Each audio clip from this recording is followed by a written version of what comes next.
Olá pessoal, boa noite.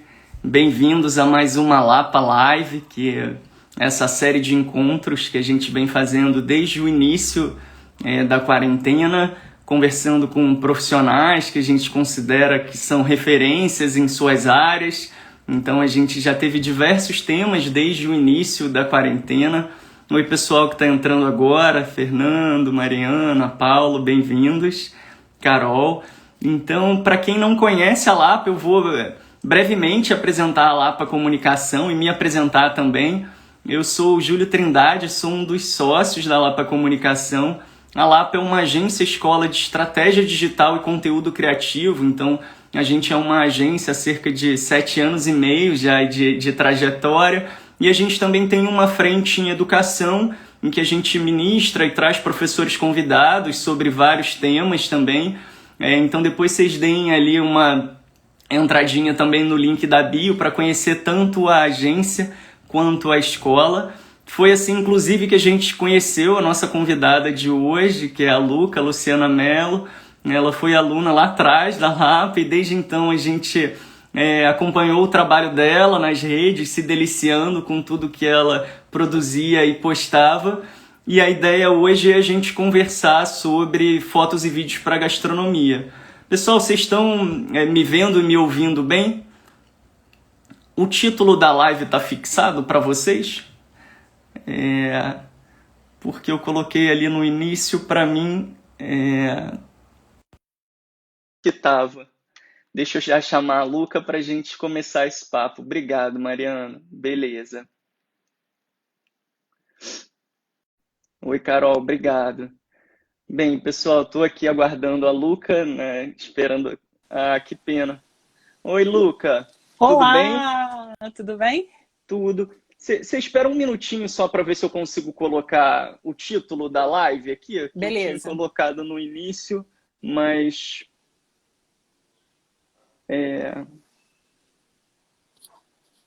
só para o pessoal que está entrando saber que é sobre o que a gente está falando. E aí, muito frio em São Paulo? Hoje deu uma aliviada, É. mas essa última semana tem feito bastante frio. Eu tive que comprar um aquecedor, eu nunca pensei que eu fosse fazer isso, né? Ah, agora foi. Pois é, sabe como é carioca, né? A gente está aqui com 22, 23 graus, já está todo encasacado também, fazendo fondue, meia. Não, aqui, assim, 22 é quentinho, tá É, legal. legal.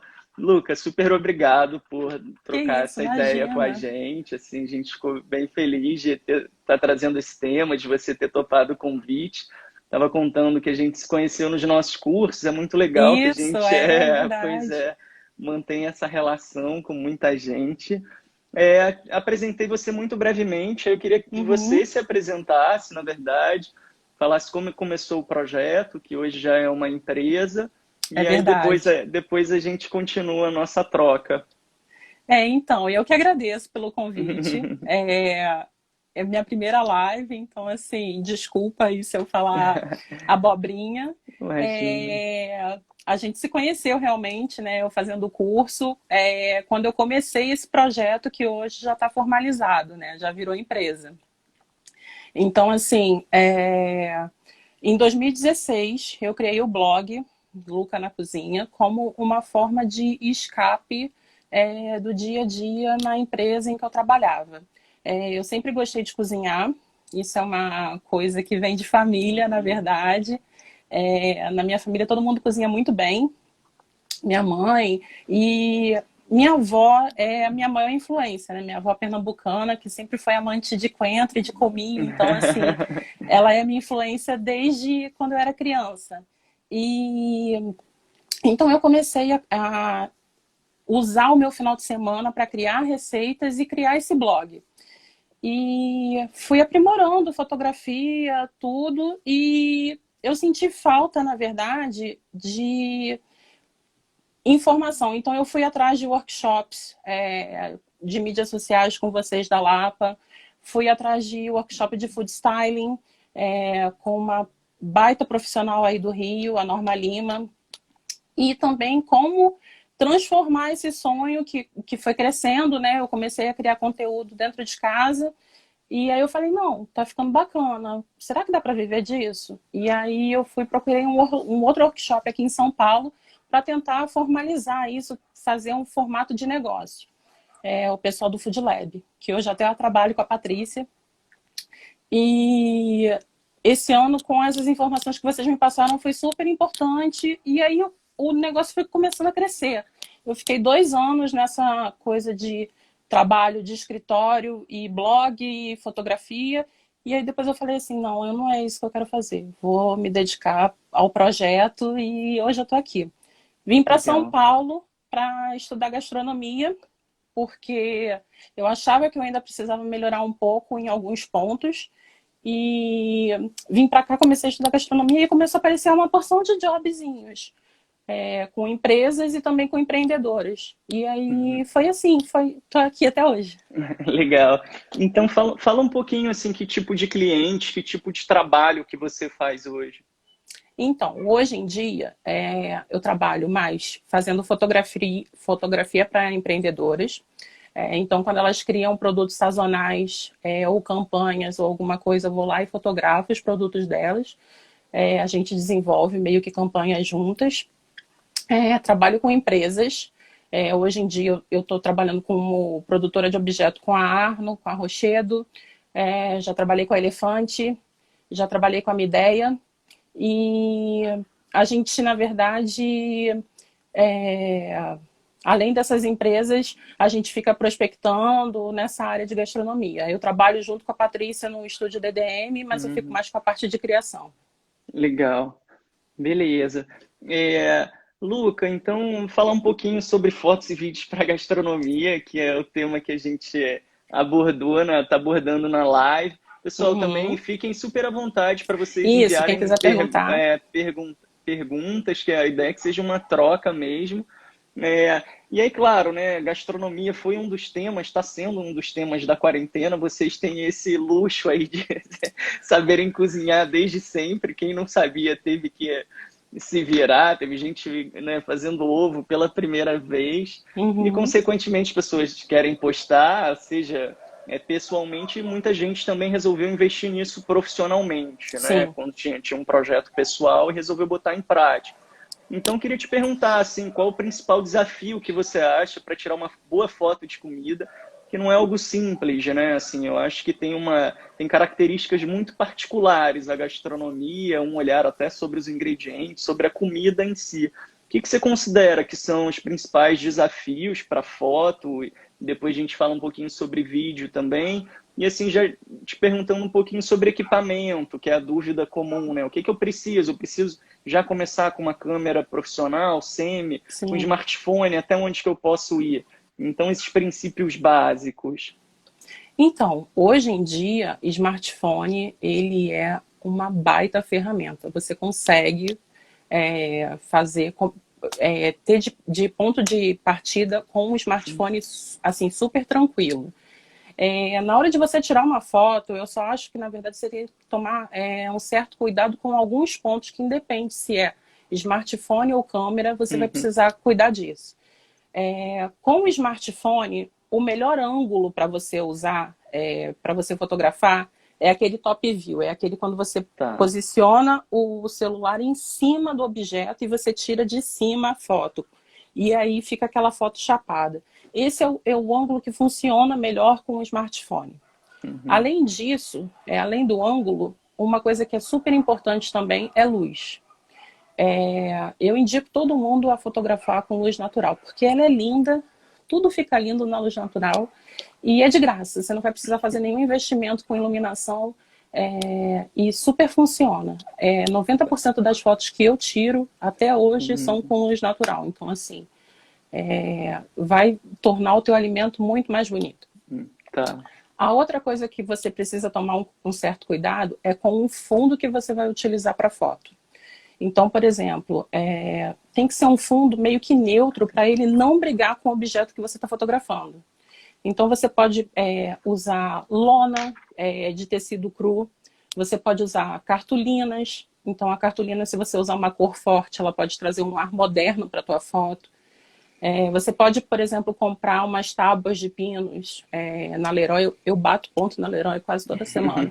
Mas tem umas tábuas de pinos que você consegue ou pintar de branco ou usar ela crua. E ali já te serve. Não precisa ser um tamanho super grande. Então, assim, cuidar sempre do fundo que você vai utilizar para foto. Em Legal. relação a acervo, não precisa de muita peça no início. Só investe assim, numa louça bonita, que pode ser de ceramista, então assim você já vai estar ajudando uma outra empreendedora. Você pode também procurar no acervo da família. A minha sogra e a minha mãe, volta e meia eu peço alguma coisa de história de família para elas, assim. Tem peça das duas aqui em casa. Ou então feiras de antiguidade também, para você comprar aquele talher diferente, com aquela gravaçãozinha ali, para fazer um ar mais rústico. E um paninho, não sei se... Pode falar marca, né? Não tem problema. Pode, claro. Vocês conseguem comprar alguns panos de tecido meio cru na o Casalingo, na Zara Home, na Tok Stock. Hoje em dia você já consegue achar um guardanapinho e fazer ali um set. E você só precisa disso, você não precisa de muito mais que isso para fazer para a sua produção. Legal. Quando você fala que com o smartphone é melhor de cima para baixo, é porque a gente não consegue ter Distorce profundidade, menos, como numa câmera, né? Isso, Tá. distorce menos o objeto. Legal. A Natasha está perguntando qual é a melhor cor de luz para esse tipo de foto. Então, depende do que ela está querendo passar com a foto. Isso também a gente vai acabar conversando, que é mais para storytelling, na verdade. Tá. Se você quiser passar um ar mais quente, mais confortável, aquela coisa de casinha, você vai para uma luz mais quente. Se você quer uma coisa mais moderna, você pode buscar um tipo de luz que você tem uma sombra bem forte, bem marcada naquela foto. Então, depende, na verdade. Às vezes você vai para uma foto mais quente, mais amarelada, ou às vezes você vai para uma coisa mais fria, bem marcada. Então, Legal. depende do que você quer passar com a foto. Legal, Luca. E aí, quando a gente fala de fotos de gastronomia, a gente trabalha há algum tempo com esse segmento, sempre vem aquela história dos truques, né? Para fotografar. Você passa verniz na carne, coloca uma gotinha de óleo para o prato parecer mais apetitoso. Existem mesmo esses truques? Tem algum que seja legal de passar, assim, algo simples? Então, isso na verdade é o food styling, né? Você prepara o alimento para ele ficar bonito para foto. Então, sim, eu devo admitir que a gente usa esses recursos. Quando a gente está em gravação, em uma sessão de fotografia muito longa, muito extensa, a gente precisa, às vezes, passar para esses recursos, seja um sorvete fake, ou então colorir o peru de Natal que a gente vê lá, lindão. Na verdade, ele está cru, ele só está colorido por fora. Então, sim, a gente usa esses recursos para quando a gente trabalha num shooting muito grande, com uma estrutura muito grande, que o alimento tem que ficar ali exposto daquele mesmo jeito durante um período de tempo muito prolongado. No meu site, não, tudo é comida. As minhas fotografias, na verdade, ali, os alimentos são todos de verdade. Porque no final eu vou consumir aquilo. Eu e meu marido, claro. A gente consome. E às vezes em dia de fotografia aqui, uma coisa não fala com a outra. O cardápio, sei lá, uma farofa com uma torta de maçã no final. São coisas aleatórias. Então eu tiro um dia para fotografar coisas aleatórias. Tá. E é legal fotografar assim que o prato fica pronto? Ou tem pratos que é melhor esperar um pouco? Depende porque a gente, também. Porque a gente trabalhava com uma marca de empanadas e assim, depois de 15 minutos a empanada já estava murcha. Então, assim, quais pratos que são melhores de tirar assim que tá pronto e tem outros que não tem tanta necessidade? Então, alguns pratos, na verdade, que você precisa da crocância aparente e aquele alimento é de verdade, você não está trabalhando com alimento fake, é bom você trabalhar com ele assim que ele fica pronto. Um queijo gratinado, por exemplo, Senão você vai ter que ir lá com o termocirculador e depois jogar mais queijo e refazer aquele queijo. Então, assim, coisas com gratinado geralmente funciona melhor na hora que você tira e fotografa. Pelo menos é a minha experiência aqui em casa e também vendo shootings. Mas, em compensação, tem alguns outros alimentos que não ficam muito legais. Apesar de eu ter falado que gratinado você precisa fotografar na hora, mas, por exemplo, alimentos quando tem muito molho, ele quando suga um pouco desse líquido, fica melhor. Então, por exemplo, lasanha é uma coisa super complicada de fotografar. Coisas com bastante camada, assim, fica difícil de você contornar essas coisas. Então, às vezes, você precisa de um pouquinho mais de tempo a comida sentar e aí sim você fotografar. Legal. E aí, Luca, você falou sobre food styling e você também usa bastante esse termo até para definir o seu trabalho. Queria que você explicasse um pouquinho o que é esse trabalho para quem não conhece, o que é, né, o que abrange. Então, o food styling, na verdade, é essa questão de você deixar o alimento da maneira mais bonita, seja ele cozido ou não, manipulado de maneira artificial ou não, para ficar pronto para a fotografia ou para o vídeo que você vai usar esse alimento para ele aparecer. Então, são esses recursos artificiais que a gente utiliza, ou então coisas que você vai tipo, fazendo adereços ali na comida naquela hora. Tá, legal. E isso é um profissional hoje ou é o próprio fotógrafo que faz? Já tem gente que se especialista nisso. Isso, não. Hoje em dia a gente tem esse profissional. Eu, por exemplo, os shootings mensais que eu tenho uma profissional de food style. Eu geralmente tenho ido mais para produção de objeto, que é como se fosse uma cenógrafa, né? Ficar responsável pelos objetos que vão aparecer na cena. E tem a equipe de fotografia ou de filmagem que tá, tipo, coordena o que deve aparecer para o ângulo ficar bacana na hora de fotografar, mas não, são funções distintas. Eu, na verdade, eu meio que cubro todas as áreas, porque eu aqui em casa eu jogo nas 11, né? Então, eu faço um pouco de tudo. Legal. E aí eu queria te perguntar um pouquinho sobre essa relação entre cozinha e fotografia, que são duas habilidades suas, duas paixões também.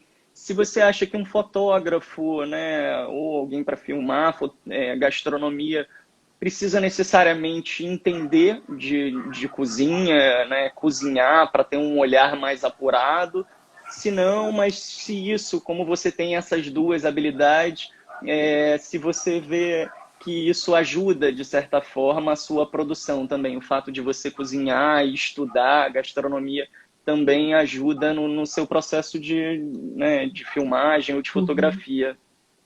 Então, o fotógrafo ou a pessoa que está fazendo o vídeo na hora, ela não necessariamente precisa cozinhar e ser chefe e saber tudo sobre comida.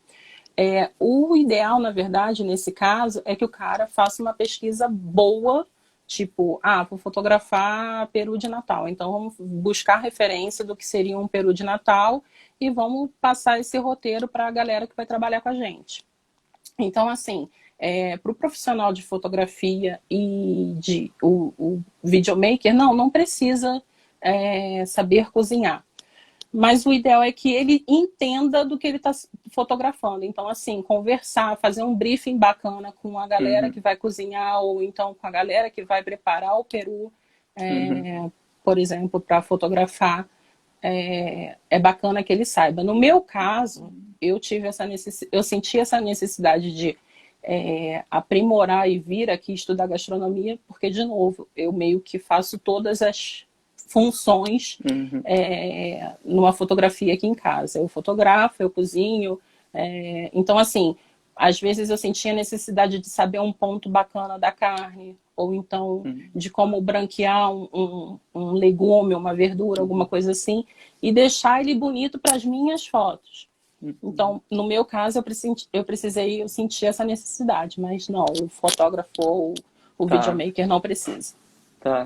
Mas eu acho que essa conversa é fundamental, né? Esse briefing, Sim, porque às vezes o cara sim, não sabe, a pessoa não sabe o que que é a estrela do prato, vamos dizer assim, sim, né? Assim, o exato. que que é o foco principal, o que que ele vai destacar, o que que vai ficar em segundo plano. Legal. Exatamente. É, pois é, a gente falou bastante sobre foto e queria entrar um pouquinho já na seara do vídeo. Uhum. É, e aí a gente tem até um curso e fala muito sobre storytelling Eu também. fiz o É, do Rodrigo. foi de produção de visual que você fez com ele, Uhum, que ele isso. também fala de storytelling.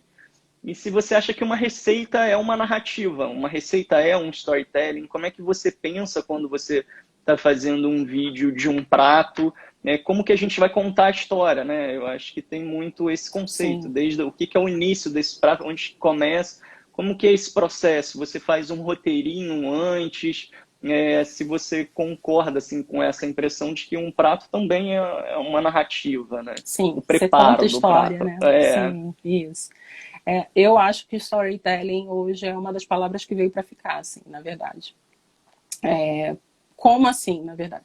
Se você vai, por exemplo, fazer uma fotografia ou um vídeo que você queira passar uma ideia de café da manhã, daquele de comercial de margarina, então todos os objetos ali usados naquela cena, a luz que você vai utilizar, o paninho que você vai usar, o tipo de comida, se ela vai estar parecendo que ela está quentinha, com aquela fumacinha, o café acabou de passar, isso tudo você vai passar com o storytelling no vídeo.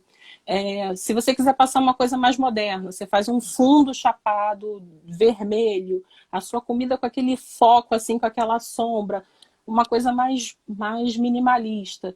Isso também é uma forma de você fazer um storytelling através de comida. Então, Uhum, sim, storytelling é super. É, é primordial hoje em dia, uhum. porque você precisa saber o que você quer passar no material que você está criando. Né? Tá.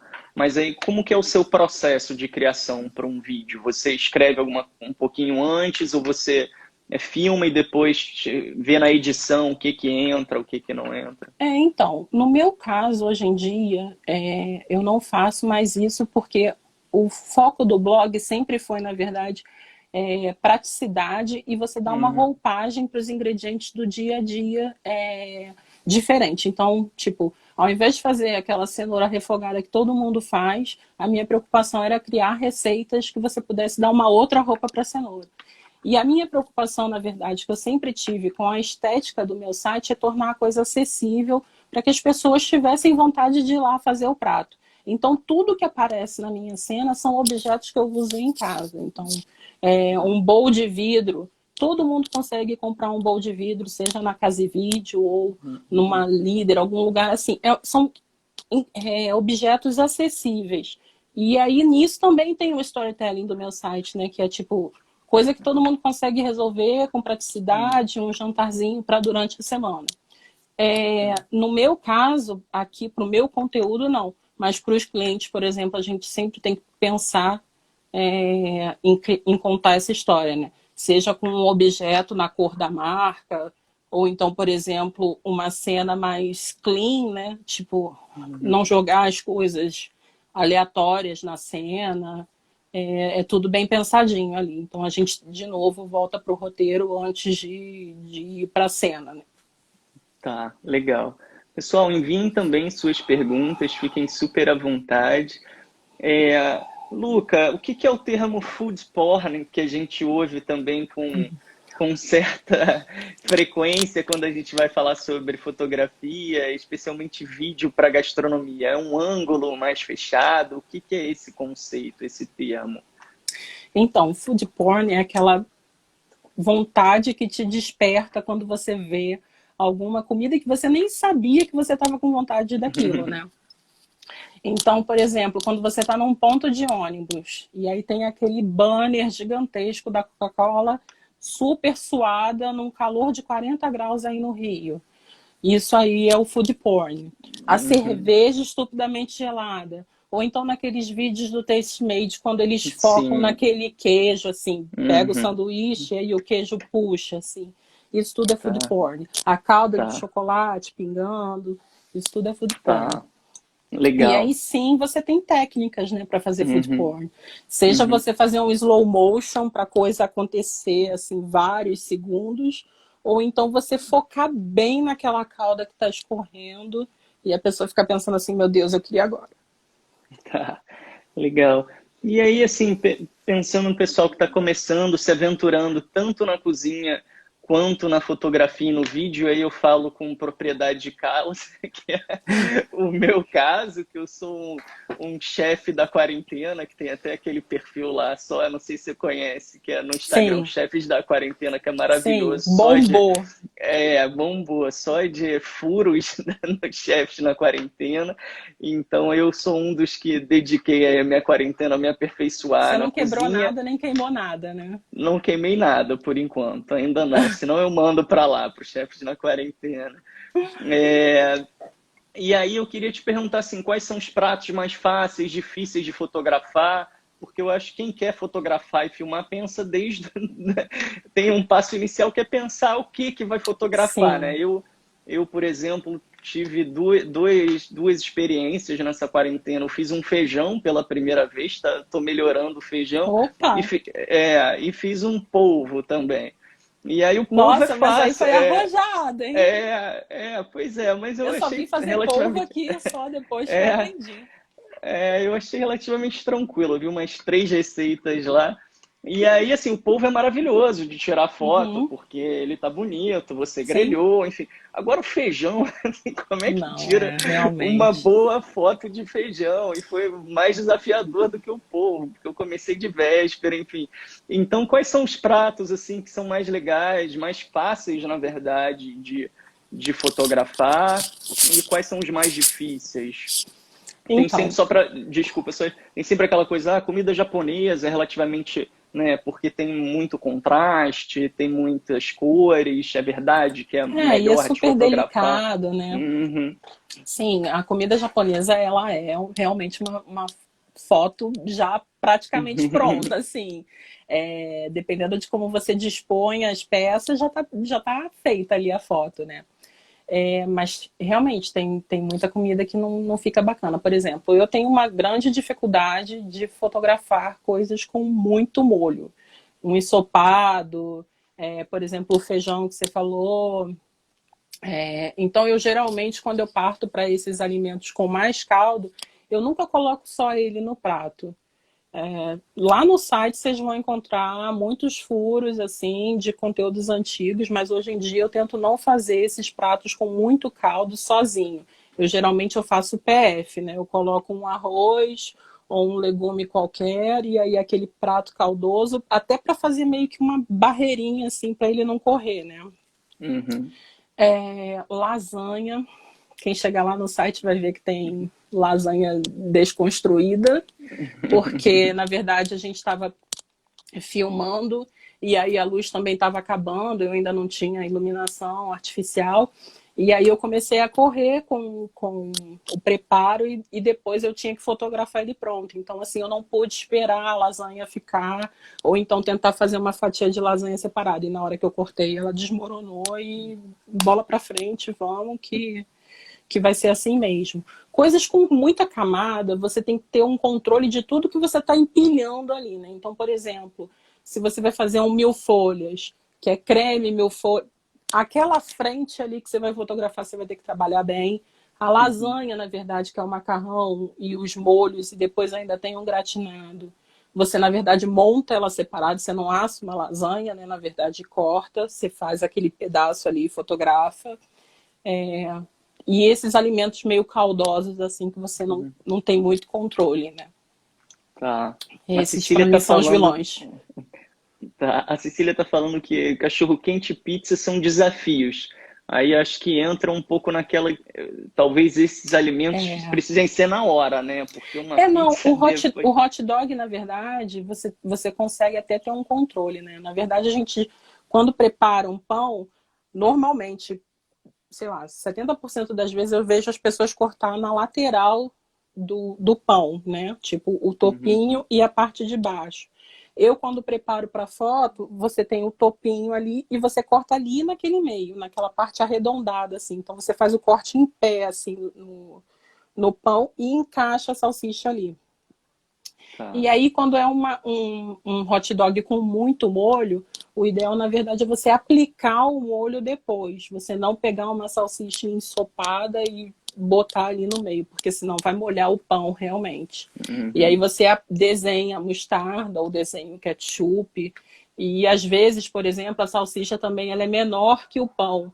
Então, o truque que a gente usa é a gente corta a salsicha, puxa as pontas e insere mais um outro pedaço de salsicha ali no meio. E aí depois você desenha a mostarda em cima para cobrir a emenda da salsicha, né?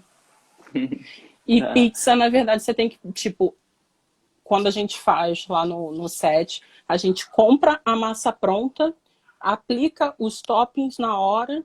E aí, por exemplo, se for verde ou tomate, essas coisas, a gente primeiro gratina o queijo e depois aplica as coisas em cima. Legal. O Léo tá falando sobre que ele tem problema com mousse e sorvete de chocolate. Então, sorvete. Sorvete é um problema mesmo, assim. Eu quando preciso fotografar sorvete, eu prefiro apelar para o sorvete fake, né? Que você faz tipo uma massa de hidrogenada com açúcar de confeiteiro, tem uma proporção certa. Tem gente que usa purê e funciona. Já o purê de batata, você faz o purê de batata e colore ele e ele vira sorvete. Sorvete é bem intenso mesmo. E o mousse, na verdade, o ideal é você fazer a tacinha do mousse e tirar uma colherada e focar ali naquela textura dentro do potinho. Legal. Bem, pessoal, aí viu várias dicas aí para vocês começarem a se aventurar também. Luca, e aí, assim, na quarentena, isso tudo se intensificou. Eu ia te perguntar como é que foi para você também, porque todo mundo que é chefe e cozinha bem foi muito assediado durante a quarentena.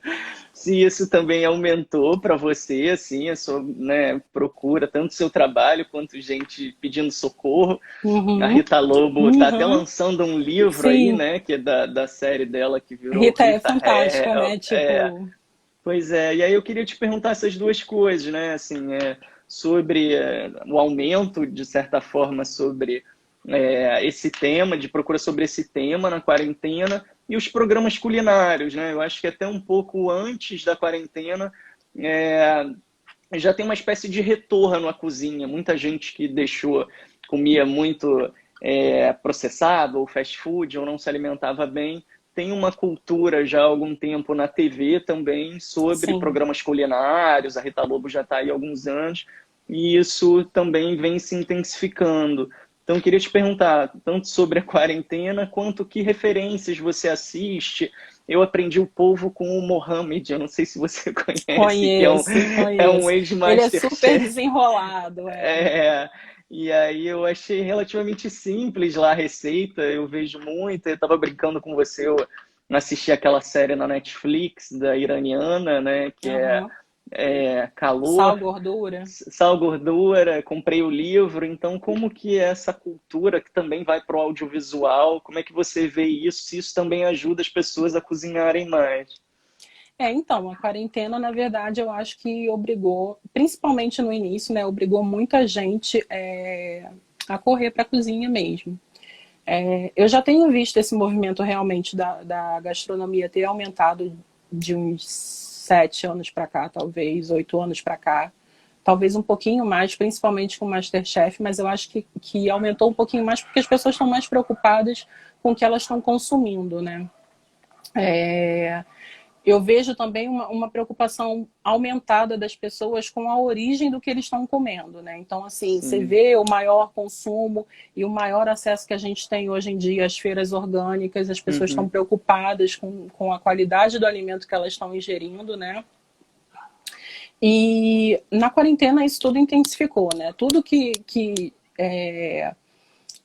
essa coisa de você ficar confinado, eu acho que você teve mais acesso às informações, né? Porque você ficou naquele ambiente ali o tempo inteiro. E além disso, essa coisa dessa cultura que a gente tem de ir para restaurante, ou então ter a experiência de ir ao lugar, se intensificou com você trancado em casa, então vou ter que me virar. E aí as pessoas se preocuparam mais em fazer as compras de maneira inteligente, né? Uhum. Se bem que eu andei lendo, por conta da quarentena também, o número de pessoas consumindo ultraprocessado aumentou, Sim, diminuiu o consumo de arroz e feijão, mas eu acho que isso também tem uma questão econômica, né? Porque, na total. verdade, as pessoas, o preço das coisas aumentaram e os outros processados estão aí para ganhar mercado. Então, Uhum. isso tudo aconteceu. Diminuiu o consumo de refrigerante, mas assim, a quarentena, na verdade, para a gente estudar o consumo ainda das pessoas, eu acho que a gente ainda vai precisar de um tempinho para ver o reflexo disso. Mas eu acho que, de maneira geral, a gastronomia ela se tornou foco, principalmente porque as pessoas estão mais preocupadas com a origem dos alimentos que elas estão ingerindo e Uhum. comprando, consumindo, enfim. Legal. Eu acho que tem um recorte de renda sobre alimentação no Sim, Brasil, especialmente, que é muito, infelizmente. reflete muito a nossa desigualdade, né? Então, se Sim, aumenta, na quarentena aumentou muito o consumo de orgânicos para quem pode, mas por outro sim, lado, quem está exatamente. desempregado, as classes mais pobres, né, vão para ultraprocessado porque é mais Eu estava barato, vendo, né? eu estava vendo também que assim, o consumo de linguiça aumentou infinitamente. Aí você pensa, né? Mas por que as pessoas estão consumindo, tipo, embutidos, essas coisas assim? Porque a Sim, carne tá cara, né? Então, assim, claro. muita gente ficou desempregada nesse Uhum. período, então, enfim, tentou baratear a cesta, né? Sim. Em relação a programas e referências, a Rita sempre para mim foi uma referência, porque para mim ela tá à frente, assim, enquanto a gente está pensando aqui, ela já está lá na frente. Ela, por exemplo, fez 30 dias intensivão na casa dela, bora todo mundo cozinhar, você já tem o arroz, você já tem o feijão, vamos aqui mudar a abobrinha. Sim. E depois disso ela ainda Tem transformou isso uma. em livro. Ela tem um Então, marido assim, fotógrafo também, né? Que aí é, facilitou tudo, né? o cara eu acho que ele trabalhou em editora, né? Tem essa coisa mais de parte de publicações e tal. Então, Uhum. assim, tá ali, né? Tipo, tem um conteúdo, já fiz 30 Sim. dias de intensivão aqui em casa, vamos transformar esse livro? Aham. Vamos transformar isso em livro. E aí, ela Sim. tá sempre à frente, cara. E tem uma Uhum. equipe boa também, a galera que trabalha com ela na cozinha mesmo. A galera também é Legal. muito antenada. Uhum. É, Então, assim, no início eu ia muito na Rita, sabe? Hoje em dia eu já tento ver coisas mais lá fora. A Samin, que você Tá. falou, do Sal, Gordura e Calor. Gente, quem não viu isso no Netflix, veja, porque é lindo. É linda. Assim, ela vai para Uhum. Itália e você fica com vontade de ir para É. Itália. E ela vai, sei lá, vai num cara que faz Pro focaccia. Japão, pro Você tem Japão falar vontade de sobre o conhecer o sal cara que faz focaccia, entendeu? Então, é, assim, o livro dela é maravilhoso, eu comprei porque também. assim, sou apaixonada pelas ilustrações, né? Mas, Sim. além disso, ela fala sobre os ingredientes de uma maneira didática, então, para você poder fazer as combinações. Além da Samin, tem disponível também no Netflix o Michael Pollan, que é um Sim. pensador sobre comida. Tem alguns Sim. episódios de um documentário dele. Ele escreveu o prefácio do livro dela, inclusive, Ele né? escreveu o prefácio. Esse livro é muito lindo. Chama Cozinhar, né? Sim, Eu vi na Flip há um tempo atrás e também comprei o livro. Na época achei muito bacana que os dois se conhecem, né? Porque ela foi dar aula para ele, é mó barato. o Michael Pollan, ele é um cara, assim, também que reflete muito sobre o hábito alimentar Uhum. e os costumes né, esse documentário no Netflix, inclusive, fala sobre fogo, água, como Uhum. todos esses elementos ele Sim. influenciam a gastronomia, então é bem bonito também de Você ver. lembra o nome, Luca, desse documentário? Ai, não lembro. É, Tá. depois eu Depois. posso até passar para você Tá. e aí a gente faz uma listinha das referências. Agora, eu e o Boa. meu marido, a gente é apaixonado pela Aina Garten, do Food Network. Assim, eu tenho os livros dela. É uma senhorinha E lá fora chamam ela de Barefoot Contessa. Então, assim, tipo a condessa da cozinha, sabe? Ela é toda fofinha. Então, gente, hoje eu vou cozinhar uma quiche francesa para vocês. Aí ela mostra uma casa maravilhosa nos Hamptons e ela é toda tranquila para cozinhar, super simples. Aí chama os amigos, aí você fica assim, gente, eu queria ser amigo da Aina, sabe? Ela é uma fofa. Eu e o Fá, a gente ama, assim, a Aham. Aina. Legal. A Tânia tá falando que as suas fotos motivaram ela a cozinhar. Ah, ela é uma fofa. É minha sogra. Eu volto e meia, assalto o acervo dela lá. É uma fofa. Hoje a gente estava falando sobre comida na quarentena, inclusive, dando umas dicas para ela de legume e verdura. Legal. Luca, e para quem está começando, né, quer entrar, e aí eu queria que você falasse sobre esses dois aspectos. Um, quem quer brincar, vamos dizer assim, de cozinhar e fotografar e tirar fotos e fazer vídeos ali para eventualmente virar um projeto mais sério, ou quem quer de fato entrar nesse mercado, que dicas que você daria? Então, eu acho que todo mundo hoje em dia consegue fazer isso. Começa com o que você já tem. Hoje todo mundo consegue fotografar com celular. E se não tem um celular bacana, na verdade, é alguma coisa mais acessível, você não precisa tipo, gastar no mínimo uns 5 mil reais para comprar uma câmera. Com o celular você já consegue fotografar. Na hora que você fotografa com o celular e você prepara um conteúdo, você meio que tem que segurar a ansiedade, assim. Você vai, faz uma comida, ficou lindo, você bate uma foto. Aí você pega a foto de qualquer jeito, vai e joga na rede. Não faz isso. Tipo, vê se você consegue tratar ela.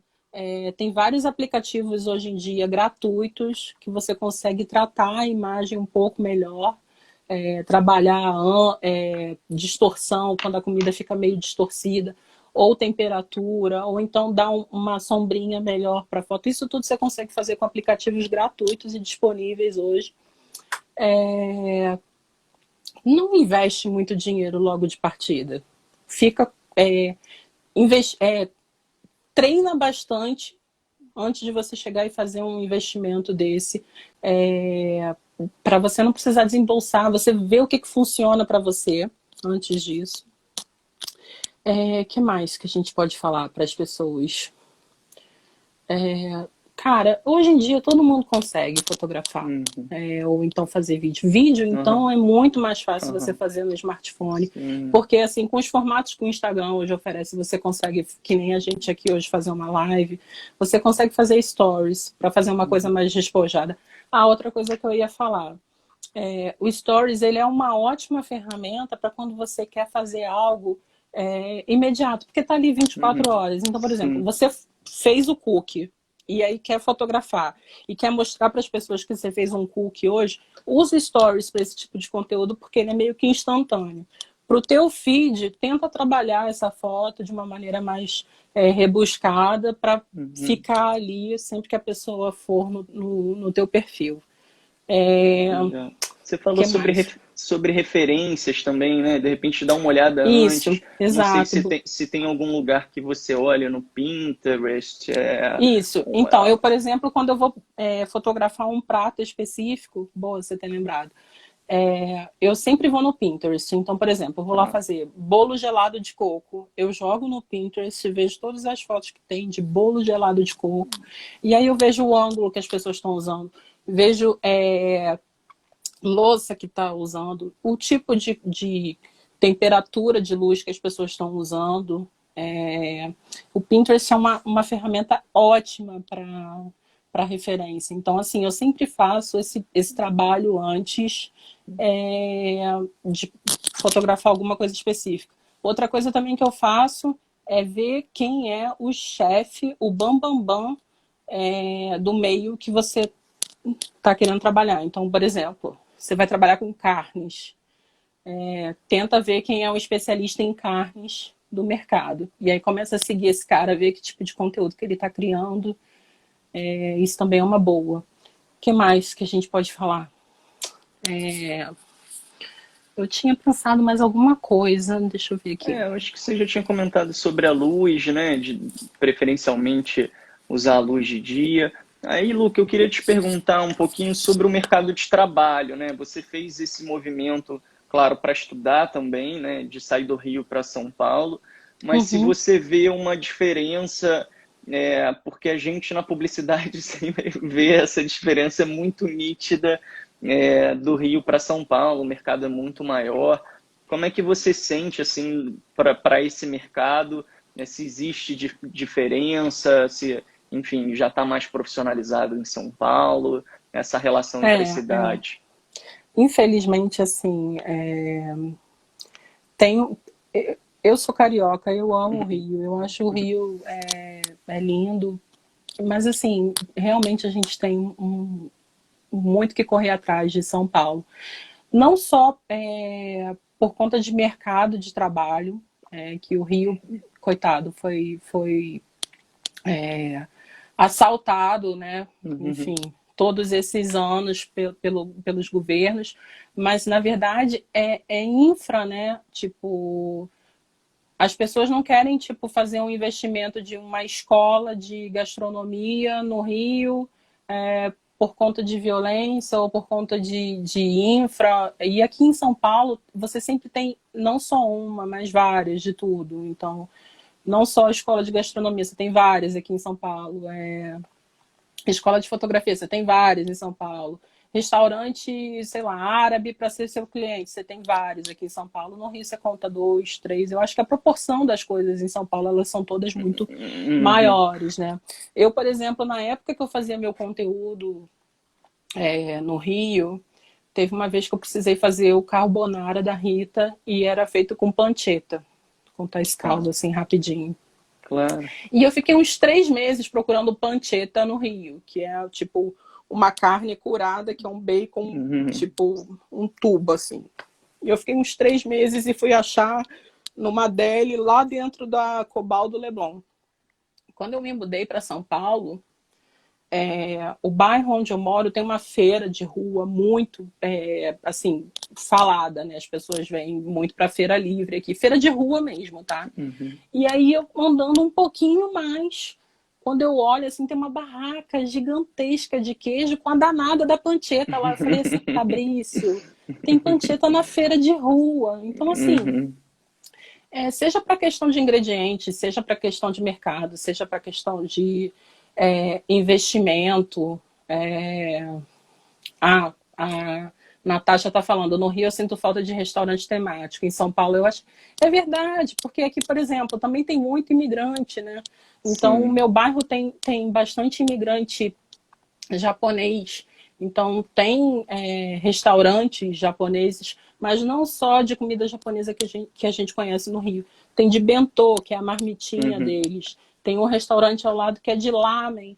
Então, assim, Sim. a variedade das coisas aqui em São Paulo são muito maiores. E isso também para mercado de trabalho. Então, assim, você tem um pool de clientes aqui muito maior. Então, acaba meio que dividindo o trabalho com mais gente. O que não acontece Uhum. muito no Rio, né? As pessoas Sim. sempre vão naqueles profissionais específicos Uhum. e estão certos também, né? Sim.